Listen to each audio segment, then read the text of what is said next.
अंचलनामा में आप सभी का स्वागत है।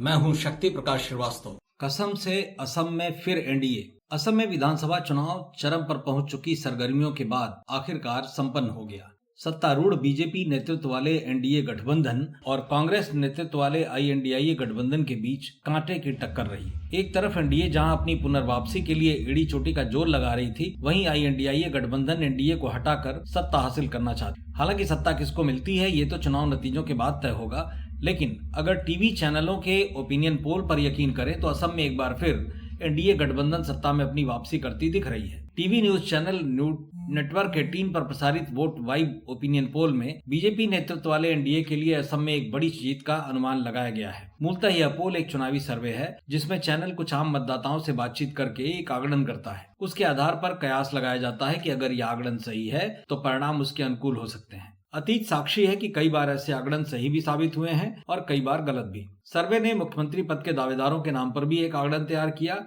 इसके मुताबिक निवर्तमान मुख्यमंत्री हिमंता बिस्वा शर्मा अभी भी मुख्यमंत्री पद की पहली पसंद बने हुए हैं, जबकि कांग्रेस नीत आईएनडीआईए गठबंधन के गौरव गोगोई दूसरे नंबर पर हैं। मुद्दों में बेरोजगारी और बाढ़ राज्य के सबसे बड़े चुनावी मुद्दे के रूप में सामने आए। हालांकि विधानसभा चुनाव संपन्न हो गए हैं और अब परिणाम की प्रतीक्षा है। ओपिनियन पोल के सर्वे में 14,247 लोगों की रायशुमारी यह बताती है कि राज्य की जनता सरकार के कामकाज और मुख्यमंत्री की छवि से काफी हद तक संतुष्ट है।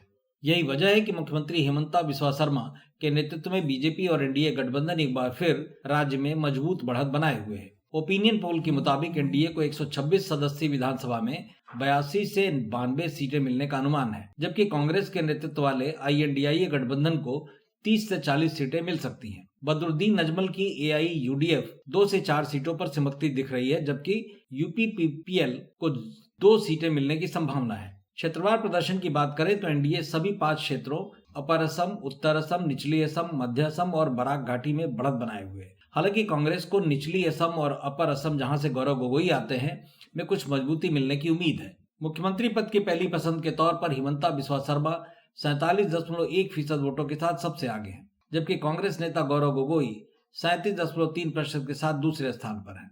सर्वे के मुताबिक असम के मतदाताओं के लिए बेरोजगारी सबसे बड़ा मुद्दा रहा, जिसका औसत 23.1% रहा। इसके बाद बाढ़ और पुनर्वास 17.1% के साथ दूसरे स्थान पर रहे।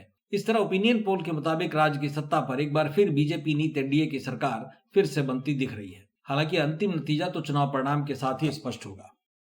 मतलब की बात में आज बस इतना ही। कल फिर मुलाकात होगी इसी समय, इसी चैनल पर। तब तक के लिए नमस्कार।